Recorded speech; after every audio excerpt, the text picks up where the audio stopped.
2026 वर्ष में भगवान शनि देव का विशेष प्रकोप रहेगा। राजनैतिक विशेष ऐसी स्थितियां उत्पन्न होंगी जिसमें तमाम प्रकार के जो है बदलाव देखने को हम आपको सबको मिलेगा और जो अकल्पनीय स्थिति पैदा होगी जिस विषय में हम लोगों ने कभी सोचा नहीं वो स्थितियां घटित होंगी और 2026 तो शनि ग्रह उस असंभव को भी संभव करेगा जो व्यक्ति जो है कल्पना भी न किया।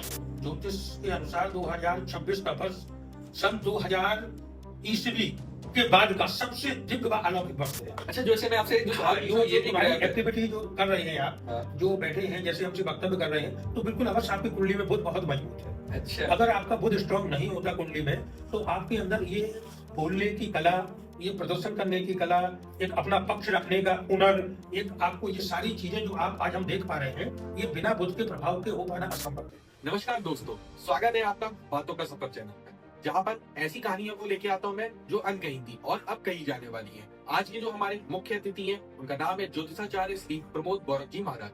बहुत बहुत स्वागत है आपका हमारे चैनल पर। तो दोस्तों, आज हम जानेंगे धर्म के बारे में, नीतियों के बारे में, एक युवाओं की प्रगति के बारे में और कुछ ऐसे राज जो आपको भी जानकर काफी अच्छा लगेगा। चलिए तो इसी के साथ सफर शुरू करते हैं। बस लाइक शेयर कमेंट करना मत भूलना और सब्सक्राइब करना तो बिल्कुल भी मत। कि जैसे आपको जब पता चला कि आप बातों के सफर पे एज ए गेस्ट बुलाए जा रहे हैं, तब आपके मन में क्या विचार बना है हमारे चैनल को लेकर?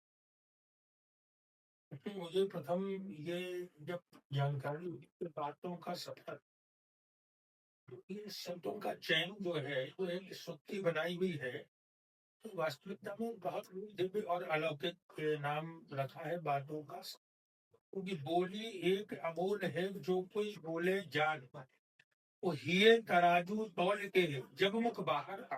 अरे वाह! तो बोली एक शब्दावली ही एक ऐसी विषय वस्तु है कि जिससे अपने व्यक्ति को क्षण भर में पराया कर देना और पराये व्यक्ति को एक क्षण में अपना लेना। तो ये शब्द जो है ना आपकी बातों का सफर, जब हमने ये सुना तो बहुत अच्छा लगा। हमें लगा क्यों ना एक बातों के सफर में हम भी एक बातों का सफर क्यों ना करें। जरूर जरूर जरूर, इसी सोच के साथ हमने आपको बुलाया अपने चैनल पे। महाराज जी, आपसे एक प्रश्न है कि जो शस्त्र और शास्त्र होता है, उसको एक सही जगह पे यूज करने का क्या मतलब होता है? देखो इसमें एक शस्त्र और शास्त्र बहुत अच्छी बात पूछी है। शस्त्र और शास्त्र में मात्र एक डंडे का अंतर है। जो साग के अंतराल में एक बड़ा आका जो डंडा आता है केवल, लेकिन इन दोनों एक डंडे ने एक बहुत बड़ा गैप कर दिया है। शास्त्र एक वो विषय है जो एक अंतिम स्थिति होती है, शस्त्र एक वो विषय है जो प्रथम स्थिति होती है। तो एक प्रथम और अंतिम स्थिति को शस्त्र और शास्त्र ने विभाजन किया है। हमारे जीवन में शस्त्र का एक अलग महत्व है और शास्त्र का एक अलग महत्व। कहते हैं जिसके पास शास्त्र है तो उसे शस्त्र की आवश्यकता कभी नहीं पड़ने पाती, लेकिन जिसके पास शस्त्र है उसको उसको शस्त्र का उपयोग करने के लिए शास्त्र की आवश्यकता है। बहुत बढ़िया बात, बहुत बढ़िया, सही बात। इसलिए हमारे जीवन में यदि प्रधानता इन दोनों में देखी जाए तो शास्त्र की प्रधानता है। उसी प्रकार हमारे जीवन में जो आपके चैनल का बातों का सफर, जैसे अभी हम उसमें बोल के आए हैं कि एक बात यानी पक्ष, एक शब्दावली, एक ज्ञान, एक शब्दकोश अमूल्य वस्तु है। उसी प्रकार शस्त्र और शास्त्र दोनों विपरीत विधाएं हैं और उसमें प्रथम शास्त्र एक ऐसी विधा है कि जिसके बिना शास्त्र, अस्त्र और दुरुस्त सब बेकार है। सही बात, सब बेकार। तो महाराज जी, आप एक आम इंसान से धर्म गुरु का पथ आपने कैसे चुनी? धर्म गुरु का पद चयनित नहीं किया जाता। अभी तो धर्म गुरु शब्द एक बहुत ही विलक्षण शब्द है, अलौकिक शब्द है। तो धर्म को अपनाना, धर्म को धारण करना, धार इति धर्म, धर्म किसको कहते हैं? जिसको धारण किया जाए। तो जब बाल्यकाल में हमारी शिक्षा दीक्षा गुरुकुल की रही तो गुरुकुल की शिक्षा दीक्षा में हमने जो धारण किया है, जो उसके पथ का अनुसरण किया है, शास्त्रों का अध्ययन किया है, गुरु वाणी का श्रवण किया है, उसका अनुसरण किया है, ऊपर उसका अनुसरण संपूर्ण चारों आश्रमों में हमें करना है। प्रथम ब्रह्मचर्य, द्वितीय गृहस्थ, तृतीय संन्यास, चौथा वानप्रस्थ। इन चारों आश्रमों में हमें शास्त्र की आवश्यकता नहीं, अपितु धर्म की आवश्यकता है। क्योंकि शास्त्र, धर्म, ज्ञान और कर्म ये सब अलग अलग है। अब हमें ये शास्त्र बताता है कहाँ हमें ज्ञान की आवश्यकता है, कहाँ हमें शस्त्र की आवश्यकता है, कहाँ हमें शास्त्र की आवश्यकता है। तो जो गुरु परंपरा से हमने ग्रहण किया है, उसी ग्रहण स्थिति में हम अपने धर्म का अनुसरण कर रहे हैं। तो उसी अनुसरण में एक धर्म गुरु का हमें एक बहुत अच्छा एक कार्य लगा है, कि प्रभु कृपा से करते चले आ रहे हैं। तो आपको ये अपने गुरुकुल के समय से ही धर्म के प्रति ज्यादा प्रेम हुआ? बिल्कुल बिल्कुल, क्योंकि गुरुकुल में जब हम अध्ययन करते हैं तो हमारे दिव्य जो ज्ञान की स्थितियां होती हैं वो प्रकाशित होने लगती हैं, और अध्यात्म के प्रति स्वतः ही जो है रुचि और भाव प्रकट होने लगते हैं। आज के समय में धर्म का वास्तविक अर्थ क्या है? बहुत अच्छी बात पूछी है आपने, लेकिन धर्म एक बहुत ही अद्भुत धर्म, धार इति धर्म। धर्म तो जन्म से लेके और मृत्यु पर्यंत किए हुए कर्मों का नाम ही धर्म।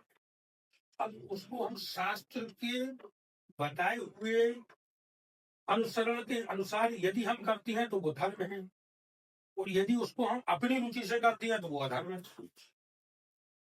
शास्त्र ने हमको बताया है कि जैसे अभिवादन ही शीलस्य नित्यम वृद्धोपसेविना चत्वारि तस्य वर्धन्ते आयुर्विद्या यशो बलम।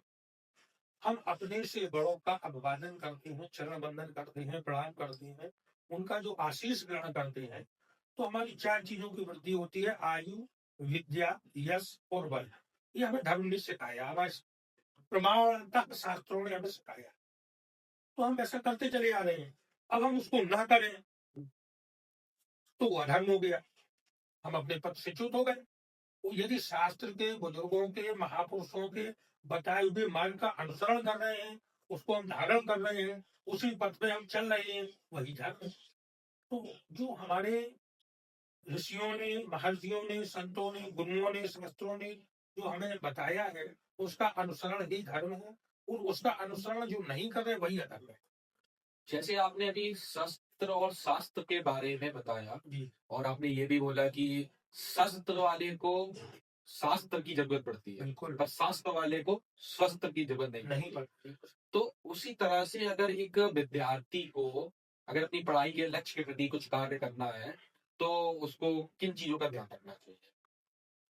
देखो, विद्यार्थियों के लिए तो नीति शास्त्र में बहुत सी चीजों का वर्णन आया है, वो अनादिकाल से विद्यार्थियों के लिए तो बड़े ही युग दृष्टा नियम बताए हैं कि सुखार्थी त्यजेत विद्या, विद्यार्थी त्यजे सुखम, सुखार्थिना कुतो विद्या, विद्यार्थिना कुतो सुखम।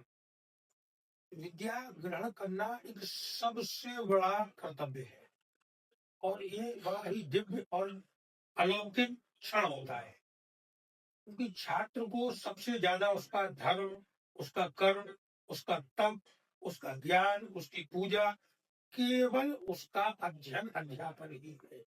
छात्राणाम अध्ययनम तपः। अगर वो नियमानुसार अपनी दिनचर्या के अनुसार अपना अध्ययन करता है, अपने अध्ययन में निरंतर एकाग्र जो रहता है, वही उसकी पूजा है, वही उसका धर्म है, वही उसका कर्म है, वही उसकी लीला।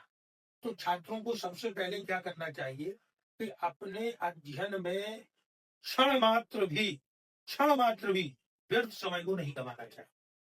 अगर वास्तविक वो छात्र है और उसको जीवन में वास्तविक विद्या का अध्ययन करना है, और वो विद्या उसके जीवन में फलीभूत होनी चाहिए, तो उसको अपने एक एक क्षण का मूल्य अध्ययन करके जो है कि उपयोग करना चाहिए। तो महाराज जी, हम आपसे एक और बात जानना चाहेंगे कि इसी के साथ साथ कि अगर एक विद्यार्थी बहुत मेहनत करता है, वो दिन भर पढ़ाई भी करता है, मेहनत भी करता है, पर उसको उसके फल नहीं मिल रहे हैं, तो उसके लिए कोई उपाय हो आपके पास? हाँ, यहाँ बिल्कुल आपने बहुत अच्छा प्रश्न किया है, बहुत अच्छा प्रश्न जो है।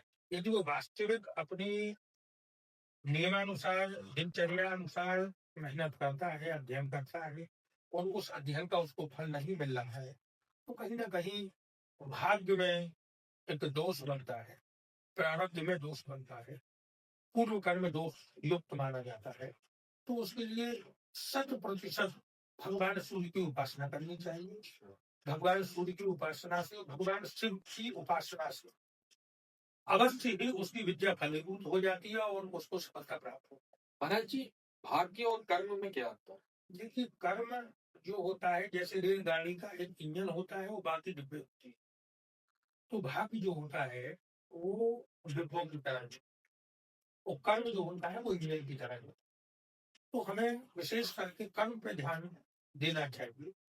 भाग्य तो जिस कर्म की गति में जोड़ दिया जाता है वैसा रन करने लगता है। मतलब इसका मतलब कि धर्म, मतलब आपको कर्म अगर कर रहे हो तो वो प्रत्येक करते रहे आप। नहीं, कर्म में भी हमें ये निर्णय करना है कि हम कर्म वो करें जो हमारे शास्त्रों के अनुसार हमको अनुसरण करना है।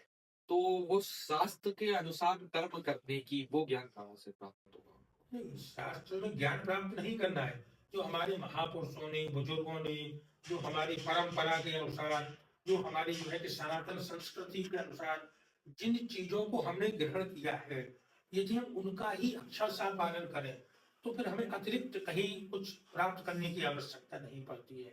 आज के समय में जो भी हमारे संस्कार विलुप्त हो रहे हैं, हमारी जो एक स्थितियां जो विलुप्त हो रही है, उनका हम वास्तविकता से पालन करें। और यदि हमें फिर भी लगता है कि हमें और कुछ ग्रहण करना चाहिए, तो हम किसी भी महापुरुष, विद्वान, युग आचार्य के सानिध्य में जाके उसको प्राप्त कर सकते हैं। आज के समय में धर्म एक व्यवसाय बन गया है। आधुनिक युग 2025 चल रहा है और मतलब ऑलमोस्ट खत्म ही है, 26 आने वाला है। काफी साल में देखा है कि जो धर्म, कुछ कुछ धर्म गुरु वो क्या करते हैं, उसको अपना व्यवसाय बना दिया उन्होंने। तो उसके ऊपर आप क्या कहना चाहिए? को धर्म व्यवसाय बना लेना एक अलग विषय है। धर्म कभी व्यवसाय नहीं बन सकता है, ये हमारी आपकी विचारधारा है। लेकिन धर्म को वो धर्म की गति से एक अपना निजी स्वार्थ सिद्ध तो व्यक्ति कर सकता है कि हम धर्म की चादर ओढ़ के वो निजी स्वार्थ में हम दूसरों को बेवकूफ बना के, दूसरों का शोषण करके, दूसरों को जो है कहीं ना कहीं छल कपट दम्भ युक्त तरीके से हम उसका शोषण और दोहन कर सकते हैं। ये मेरा निजी स्वार्थ हो सकता है, लेकिन धर्म को हम कभी भी एक विक्रय या क्रय नहीं कर सकते हैं। धर्म नाम ही उसका है। धर्म एक अडिग, एक मजबूत, एक उत्तम स्थिति का नाम धर्म होता है। तो आज के समय में जो लोलुपता और जो बहुत सी धर्म की चादर ओढ़ के दुनिया की स्थितियों को जो कर रहे हैं धर्म गुरु नाम लेके, वो निजी स्वार्थ है। और जहाँ निजी स्वार्थ आता है वहाँ धर्म भी स्वतः धीरे धीरे हट जाता है। तो उनके लिए हमारे चैनल के माध्यम से क्या? नहीं, अब देखिए, जो जैसे कर रहे हैं सोचा से पहले चाका कर्म में प्रधान विश्व कार्य रखा। तो जो धर्म के एक चादर ओढ़ के और अधर्म का कार्य कर रहे हैं, उन्हें हमें आपको कुछ कहने की आवश्यकता नहीं है। उनके लिए ईश्वर का एक दंड है, वही उनके लिए पर्याप्त। कहते भी हैं वैसे भगवान तो सब देख ही रहा है। देखता ही है, कहना नहीं है, सबसे देखता ही है। हम आपकी वार्ता को भी देख रहे हैं। हाँ, जरूर देख रहे होंगे। गुरु और शिष्य का जो संबंध होता है उसमें क्या महत्वपूर्ण? अरे ये तो बहुत ही अद्भुत प्रश्न है। गुरु और उस शिष्य का जो एक संबंध है वो अनादिकाल से बहुत ही एक अलौकिक संबंध है। और शिष्य और गुरु की जो परंपरा है, ये परंपरा का पारस्परिक निर्वाह करना एक बहुत बड़ा ये कर्तव्य और धर्म और एक अनुनय है। तो नीति के अनुसार गुरु शुश्रूषया विद्या, शुश्रूषा, शिष्य को चाहिए कि गुरु के बताए हुए मार्ग का अक्षर सा अनुसरण करें। तो गुरु के द्वारा उसे जो शिक्षा दी जाती है, ज्ञान दिया जाता है, वो उसका फलीभूत स्वतः होने लगता है। गुरु शिष्य का संबंध बहुत ही अलौकिक है। शिष्य को गुरु के बताए हुए कर्तव्य पथ पर सदैव अनुसरण करने का संकल्प लेके उस पर जो है कि सदैव सतत रहना चाहिए। इसी के साथ एक और सवाल कि जब गुरु जी अपने शिष्य को कुछ चीज बता रहे हैं, जैसे कि कहीं ना कहीं वो गुरु उस पल के लिए, उस चीज के लिए गलत है, तो शिष्य का उनसे जवाब करना जायज है कि नहीं? नहीं नहीं, शिष्य का अधिकार ही नहीं है जवाब करने का। वो आग्रह कर सकता है, वो विनय कर सकता है, वो निवेदन कर सकता है कि गुरुजी मुझको ऐसा प्रतीत होता है, यदि फिर भी आपकी आज्ञा हो तो मैं उस आज्ञा का अनुसरण करने के लिए तत्पर हूँ। यदि गुरु वास्तविक वो फिर भी गलत है, तो फिर उन गुरु और शिष्य के बीच में जो संबंध रूपी ईश्वर है, संबंध का नाम ही तो ईश्वर है, वो ईश्वर ही तो उस संबंध का मेन व्यक्ता है।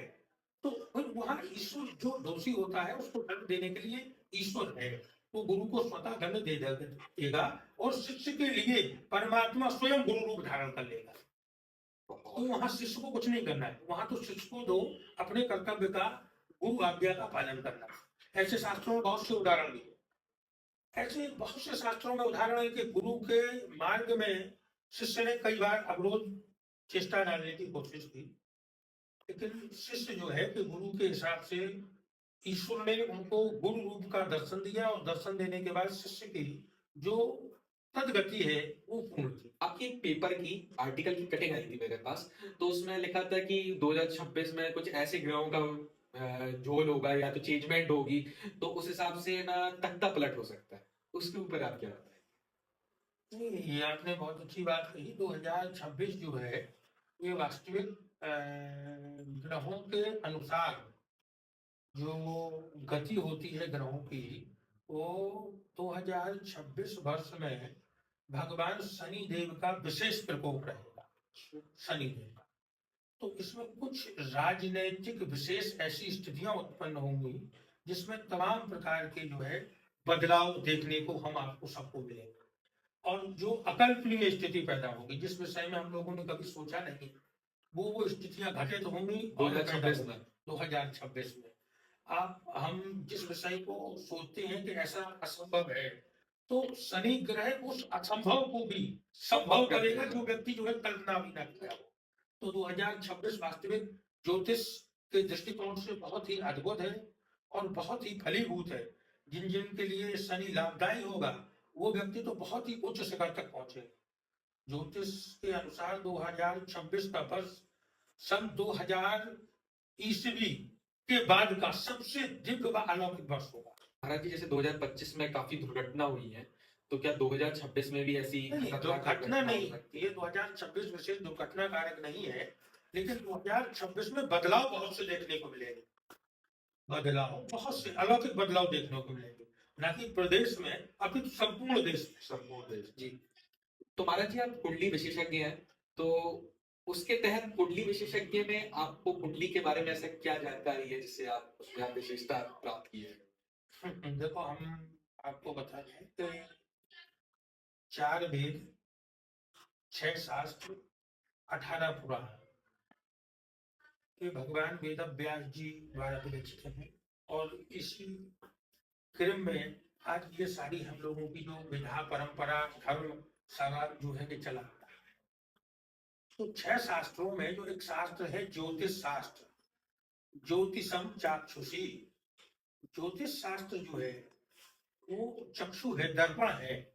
जैसे हमारे सामने जब दर्पण रहता है, शीशा रहता है, उस शीशे के सामने जब हम खड़े होते हैं तो जो हमारे चेहरे की स्थिति होती है तो वो सत्य प्रदर्शित कर देता है।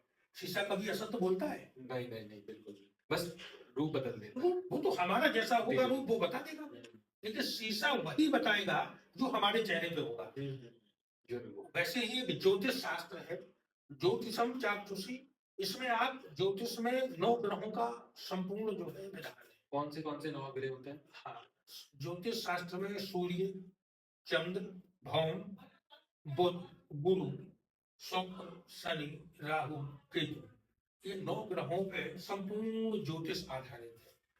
तो क्या इनके तहत आप कुछ भी बता सकते हैं? हाँ, ज्योतिष एक दर्पण है, हम आपको बता रहे ना। इन 9 ग्रहों से जन्म से लेके मृत्यु तक की पल पल की गणना करना बहुत आसान और सहज कार्य है। इस गणना से ही तो बहुत से एक एक बिंदु जीवन का निकल के आ जाता है कि किस अवस्था में, किस समय में क्या प्राप्त होगा। जो हमें प्राप्त है वो हमसे चला जाएगा, क्या हमारी गति रहेगी, कैसा हमारा जीवन रहेगा, कैसी हमारी उन्नति होगी, सबको ज्योतिष के आधार है। महाराज जी, अभी आपने नवग्रह के बारे में बताया, तो महाराज जी आपको कभी मौका मिलेगा तो आप हमारी कुंडली बना के देंगे?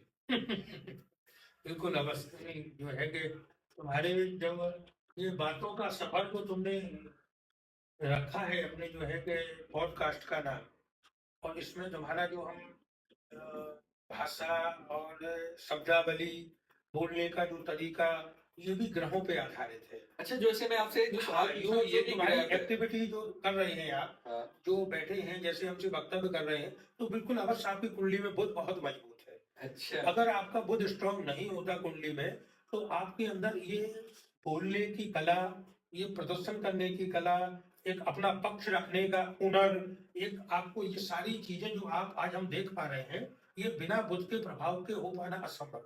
तो जब आपकी हम कुंडली देखेंगे तो उस समय भी हम आपको स्पष्ट बताएंगे, लेकिन ये अभी हम बताते हैं कि आपकी कुंडली में बुध ग्रह बहुत स्ट्रांग है, और मुझे लगता है कि 2029 तक ये बातों का सफर एक अपना मुकाम हासिल करेगा।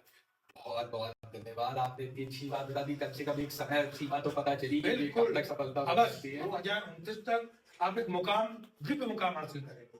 ये हमने अपने तरफ से आपको ज्योतिष के अनुसार, ना कि अपने अनुसार, तुम्हारे फेस रीडिंग करके हमने पूरा जो है ये बताया है। और हम चाहेंगे कि 2029 में आज के इस लाइव टेलीकास्ट को आप पुनः प्रसारित करिए कि देखिए ज्योतिष ये होता है कि हमको 26 में बताया, 29 में हमने प्राप्त किया। जरूर जरूर, मैं इसको दोबारा चलाऊंगा, इस एपिसोड को दोबारा अपलोड करूंगा और उसके साथ एक वीडियो और कनेक्ट करूंगा कि मेरे गुरुजी ने यहाँ मेरे पास आए थे। इसलिए आज उसकी हमने घोषणा की कि ये आपको स्मरण में रहे। जरूर जरूर जरूर जरूर।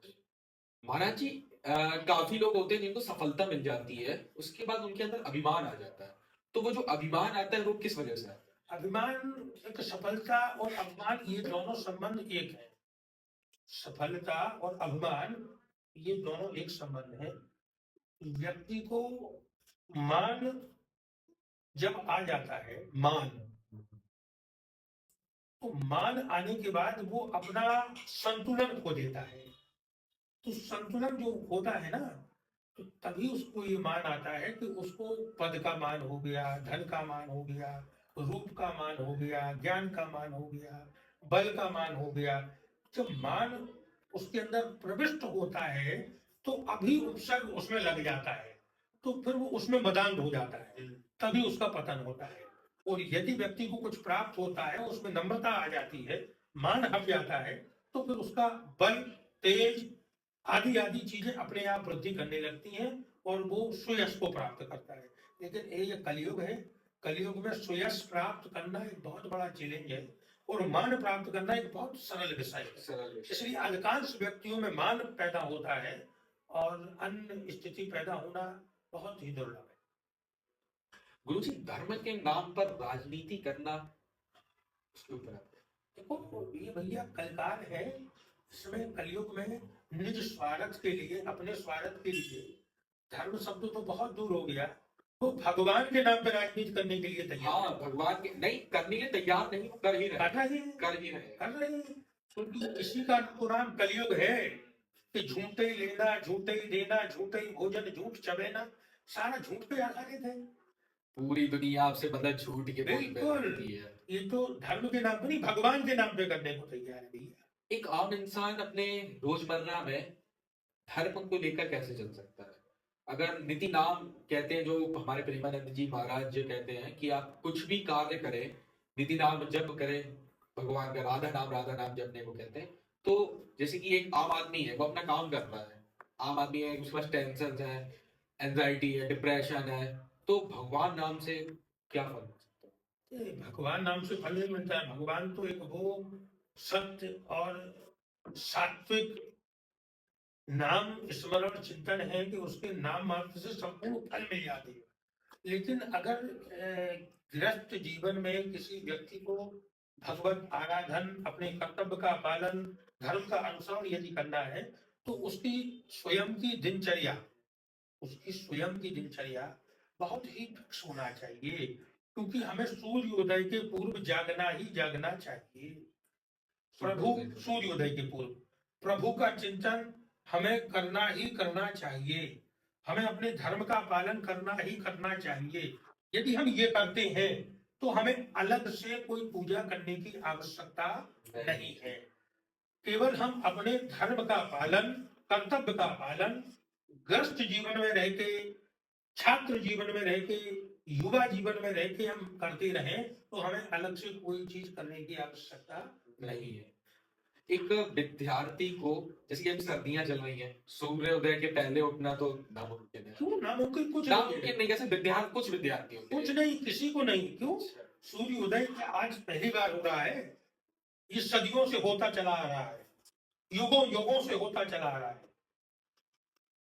युग सहस्त्र जो जन कर कानून की कब से, इस सूर्योदय आज की विधा नहीं है, ये हमारे आपके दिनचर्या में जो कलयुग का प्रवेश हो गया है, कलयुग की बुद्धि जो हमारे अंदर डेवलप हो गई है, विकसित हो गई है, उसके हिसाब से ये सारी चीजें आप मुझसे पूछ रहे हैं। पूछने की आप में इतना बल है कि आप पूछ रहे हैं, बाकी ये पूछने की विषय वस्तु है ही नहीं। क्या आपको लघुशंका लगेगी तो आप किसी से पूछोगे कि मैं लघुशंका करूं? नहीं, बिल्कुल नहीं। वो तो मजबूरी है, आपको जाना ही जाना है। वैसे ही हमारे जीवन जीने के लिए हमारे पास मजबूरी है कि हमें अपनी दिनचर्या का पालन करना प्रथम प्रमुख कर्तव्य है। तो उसमें दिनचर्या में प्रथम कर्तव्य आता है कि सूर्योदय के पूर्व जागना। हम आपको एक बहुत छोटा सा एक श्लोक बताएं, नीति का श्लोक है कि ब्रह्मांड पुराण का श्लोक है। कुचैलिनम दंतमलोपधारणम महिवासिनम निष्ठुरभाषणं च सूर्योदये चास्ति विदेशयानम विमुंचति श्रीर यदि चक्रपाणि। उसमें कहा है कुचैलिनम दंतमलोपधारणम, सुबह जब वस्त्र धारण हम लोग करते हैं तो पहने हुए दोबारा वस्त्रों को धारण करना। दंत मलोपधारणम, नित्य प्रति अपने दांतों को निर्मल नहीं करना, मंजन नहीं करना। बाहवासिनम, बिना पूछे व्यर्थ में जवाब देना बोलना। निष्ठुर भाषणंचा, बेवजह बिना बिना किसी वक्तव्य के व्यर्थ संवाद करना। सूर्योदय चास्तिमिते शयानम, सूर्य उदय और अस्त के समय जो शयन करने वाला, ऐसा स्वयं भगवान विष्णु ही क्यों ना करें। तो विमुंचती श्रीर यदि चक्रपाणी, माता लक्ष्मी वो ऐसे विष्णु को भी छोड़ के चली जाएंगी। विमुंचती, छोड़ देंगी। यदि श्रीर चक्रपाणी, चक्रपाणी यानी भगवान विष्णु को माता लक्ष्मी छोड़ देंगी तो हम आप ग्रस्तों के लिए क्या कह सकते हैं? हम लोग तो उनके सामने वैसे भी कुछ है ही नहीं, क्या है? कुछ नहीं है। कुछ इसलिए ये तो हमें पालन करना ही है कि सूर्योदय के पूर्व जागना ही जागना है, यदि हमको अपना वास्तविक सद जीवन जीना है तो। महाराज जी, जैसे आपने अभी पुराण का नाम लिया, तो 18 पुराण होते हैं, तो आप उनका नाम बता सकते हैं? बिल्कुल बता सकता हूँ, बहुत अच्छा प्रश्न किया आपने। मद्वयम भद्वयम चैव वृत्रियम वा चतुष्टयम अनाप लिंग कुस्कानी पुराणानी प्रचक्षसे। आप अपनी उंगलियों पे गिनते जाइए, मैं आपको गिनाता हूँ, क्योंकि ऐसे तो मैंने अभी संस्कृत में 18 पुराण के नाम बोल दिए, लेकिन वो आपके समझ में आएगा? नहीं, बिल्कुल भी नहीं आए। तो ऐसे ही आपके जब दर्शक देखेंगे तो कैसे समझेंगे कि क्या नाम बताया 18 पुराण? हाँ, नहीं, तो आप गिनिए, मैं उसका हिंदी रूपांतरण करता हूँ। ठीक। मत द्वयम, माँ शब्द पे 2 पुराण है। अच्छा। माँ द्वयम, मनु पुराण और मत्स्य पुराण। अब आता है भद्वयम, भा शब्द पे 2 पुराण, भविष्य पुराण, भागवत पुराण। कितने हो गए? 4। मद्वयम भद्वयम चैव वृत्रियम, ब्री शब्द पे 3 पुराण आते हैं, ब्रह्मांड पुराण, ब्रह्म वैवर्त पुराण और ब्रह्म पुराण।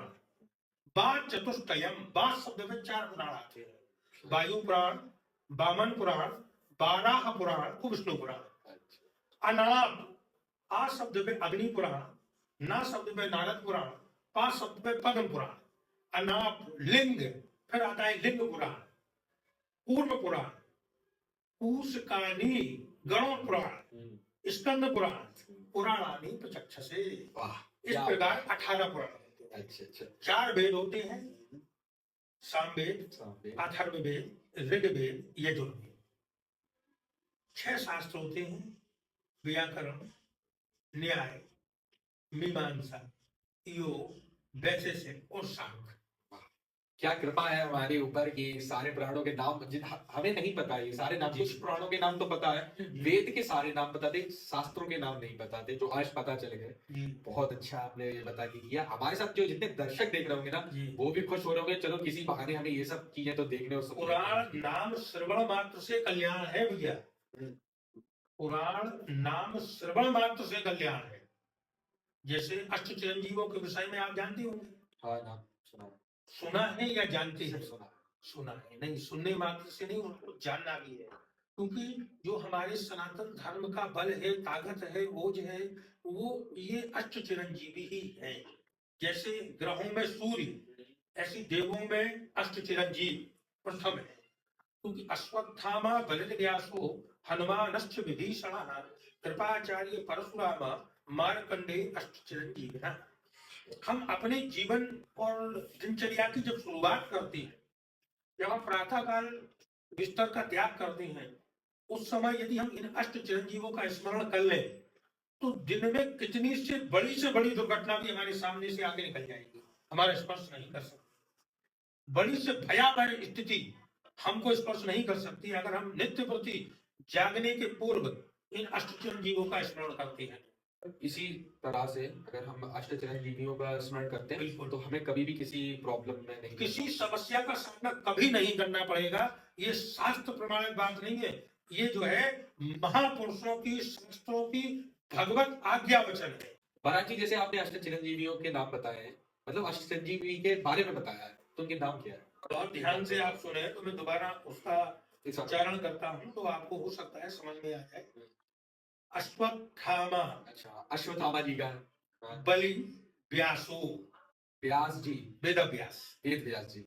राजा बलि, राजा बलि जिनको 3 पग में उनसे वामन भगवान ने 3 पग में संपूर्ण भूमि का दान लिया, और राजा बलि ने सहर्ष को 3 पग में उनको दान दिया। 2 पग में पूरी जमीन और सब कुछ दे दिया था, और तीसरा पग उन्होंने अपने सिर पे रखा। वही राजा बलि। तो अश्वत्थामा बलिर व्यासो हनुमानश्च विभीषणः, हनुमान जी और विभीषण, कृपाचार्य परशुराम परशुराम जी, मार्कंडे मार्कंडे अष्ट चिरंजीवी ना, ये 8 चिरंजीवी हैं। इनका स्मरण मात्र ही बड़ी से बड़ी विपत्ति, बड़े से बड़े संकट को कोसों दूर कर देता है। चमत्कार दिखाना भक्ति है या प्रचार? देखिए, चमत्कार दिखाने की कोई वस्तु नहीं है, चमत्कार खुद दिखता है। चमत्कार स्वतः दिखता है ना। चमत्कार दिखाया नहीं जाता है। जैसे प्रकाश सूर्य का दिखाना नहीं है, ये स्वयं दिखता है। अब सूर्य के प्रकाश से बड़ा कोई चमत्कार है क्या? नहीं, बिल्कुल भी नहीं। वो इतने लाखों किलोमीटर दूर है, तब भी यहाँ तो इसको चमत्कार नहीं मानते हैं आप? तो क्या इसको दिखाना पड़ता है? तो जो आजकल चमत्कार दिखा रहे हैं, वो चमत्कार दिखाना नहीं है, वो व्यवसाय है। तो जो आप व्यवसाय कर रहा है, धर्म के नाम पे, हाँ, तो उसमें हम आपको चिंतन करने की आवश्यकता नहीं है। वो चमत्कार को दिखाने का विषय नहीं। महाराज जी, आपने ये सारी जानकारी और ये अध्ययन ये आपने कब किया था? ये भैया, ये सब अध्ययन तो हमारा बहुत ही लगभग करीब हम यूँ कहें कि 28 वर्ष पूर्व ये अध्ययन हमारा हुआ है। मथुरा में श्री उदासीन काशी रमन नेति आश्रम, वहां पे गुरुकुल पद्धति में हमने ये अध्ययन किया। वहां के अध्ययन के उपरांत फिर बनारस में हमने ये अध्ययन किया, तो वहां का ये ज्ञान। महाराज जी, गलत संगति से बचने का कोई उपाय? गलत संगति, प्रश्न आपने बहुत अच्छा किया। क्योंकि जब हम वही आपसे हम प्रथमतः शुरू से चर्चा करते आ रहे हैं, संगत से गुण उपजे, संगत से गुण जाए। संगत शब्द है, और वो शब्द एक ऐसा है जिससे बड़े से बड़ा ज्ञान हमें बहुत आसानी से प्राप्त हो सकता है, और बड़े से बड़े ज्ञानी का ज्ञान बहुत क्षण मात्र में चूर्ण हो सकता है। उसका कारण यही संगत है। तो संगत गलत हो या सही हो, जब हम अपनी दिनचर्या का सही तरीके से अनुसरण करेंगे, जब अपने धर्म के बताए हुए पथ का अनुसरण करेंगे, तो हमारी संगत गलत हो ही नहीं सकती। लेकिन फिर भी कुछ चेष्टा, यदि मान लो हमसे कोई गलत स्थिति उत्पन्न हो जाती है, तो उससे हमें कैसे बचना है कि हमें जो भी हमारे पास दिनचर्या के बाद अतिरिक्त समय रहता है उसमें हमें प्रभु चिंतन, प्रभु सेवा का स्मरण करना चाहिए। और सबसे अच्छा भगवान श्री गणेश जी का ओम गम गणपतये नमः जो व्यक्ति 108 बार नित्य उच्चारण करता है उसके समस्त संगति, विसंगति, दोष, पीड़ा, कष्ट इन सब का हरण होता है। महाराज जी, और जैसे कि एक विद्यार्थी है, वो पढ़ाई करने में उसका मन नहीं लगता, तो उसका मन कैसे लगने लगे? क्योंकि विद्यार्थी को यदि विद्या प्राप्त वो करना चाहता है, अध्ययन करना चाहता है, लेकिन उसका मन कुत्सित रहता है, अगर उसका मन कुत्सित रहता है तो भगवान शिव जगत गुरु है, विद्या के दाता है। क्योंकि नत्वा वसाने नटराज राजम ननादि ढक्का नवपंचवारम उद्धर तुगामा सनकादि सिद्धा एतद् विमर्शम शिव सूत्र जातम। भगवान शिव नत्वावसान, जब अवसान शमशान में जो है कि तांडव की स्थिति में जो है कि भगवान शिव नृत्य मुद्रा में जब स्थित हुए तो उन्हें अपनी डमरू का ननाद किया, डमरू का वादन किया। तो डमरू का वादन 14 बार भगवान शिव ने जब किया, उस डमरू से जो 14 बार जो वादन करने से सूत्र निकले उनको पाणिनीय व्याकरण में कहा जाता है चतुर्दश सूत्र, 14 सूत्र। उन सूत्रों का नाम है माहेश्वर सूत्र। भगवान शिव की डमरू से निकले तो उन छात्रों को उन 14 सूत्रों का स्मरण करना चाहिए, उनका वाचन करना चाहिए, उनका पाठ करना चाहिए। तो उन 14 सूत्रों से उसकी बुद्धि कुशाग्र होगी, उसका मन विचलित नहीं होगा और जो उसने ज्ञान अर्जित किया है वो ज्ञान उसका फलीभूत रहेगा। माहेश्वर जो 14 सूत्र हैं, अगर कोई भी छात्र वास्तविक अध्ययन करने वाला जो छात्र है, ये भगवान माहेश्वर के डमरू के ननाद से उत्पन्न पाणिनीय व्याकरण में उल्लेखित जो चतुर्दश सूत्र हैं इनका पाठ करता है, इनका स्मरण करता है, चिंतन करता है, तो उसकी बुद्धि बहुत कुशाग्र होती है, उसका बहुत तीव्र गति से भगवान शिव की कृपा से ज्ञान बढ़ता है, समस्त विसंगतियां दूर होती हैं और उसका दिन पे दिन भाग्य प्रबल होता है। तो भगवान शिव के द्वारा उद्धृत 14 सूत्र हैं, उनको आप गिनिए, मैं बोलता हूँ। आ ई उण, रील ऋग, रील ऋग, ऋग, ए औंग, आई औच, हा य बरट, लण, यम गणनम, छ भय, गण थस, चब गण थस, अफ छटत चट तब, कपय, स सर, हल इति माहेश्वराणी चतुर्दश सूत्राणी। ये भगवान शिव के 14 सूत्र हैं और संस्कृत की ये वर्णमाला भी है। जैसे हिंदी की वर्णमाला छोटा आ से लेके ज्ञान तक होती है, उसी प्रकार संस्कृत की ये वर्णमाला भी है। और ये भगवान माहेश्वर के जो 14 सूत्र हैं, संपूर्ण व्याकरण शास्त्र, ज्योतिष शास्त्र, मीमांसा, योग, सब कुछ की उत्पत्ति इन 14 सूत्रों से ही हुई है। तो ये बहुत ही विलक्षण अद्भुत सूत्र हैं। महाराज जी, आज आपसे बात करके काफी अच्छा लगा। आपने ज्ञान की जो बातें करी हैं उससे कहीं ना कहीं हम लोगों को बहुत अच्छे कार्य करने का एक प्रेरणा मिल चुकी है। महाराज जी, आप हमारे चैनल के माध्यम से क्या एक छोटा सा मैसेज देना चाहेंगे? नहीं, हमें आपके चैनल के माध्यम से मैसेज बस यही देना है कि जो तुम्हारा चैनल का नाम है और तुम्हारा खुद का जो ओज है, तो तुम्हारी वक्तव्य, एक तुम्हारी ललक, बोलने की इच्छा, आगे बढ़ने की जो एक मानसिकता, ये कहीं ना कहीं बहुत ही हमें एक तुम्हारी उत्सुकता जो देखने को मिली। हम भगवान से यही कामना करेंगे कि ये चैनल अपना एक मुकाम हासिल करे, तुम्हारे दिन पे दिन बहुत अच्छे दिव्य दर्शक बढ़े और बहुत अच्छा तुम्हारा जो है एक मुकाम हो। यही शुभकामना के साथ आपको हम शुभाशीष प्रदान। तो दोस्तों, आज हमने जो बातचीत करी वो कहीं ना कहीं एक ऐसे महत्वपूर्ण लक्षण को लेके बात करी है जो आपके जीवन में बहुत अच्छा काम देने वाली है। तो दोस्तों, चलिए मिलते हैं एक और ऐसे नए एपिसोड में, जहां पे फिर से मैं एक और नई कहानी और एक ऐसे अतिथि के साथ आऊंगा जिसकी कहानी कभी कही नहीं गई है पर अब कही जाने वाली है। तो चलिए मिलते हैं, तब तक के लिए जय हिंद, जय भारत।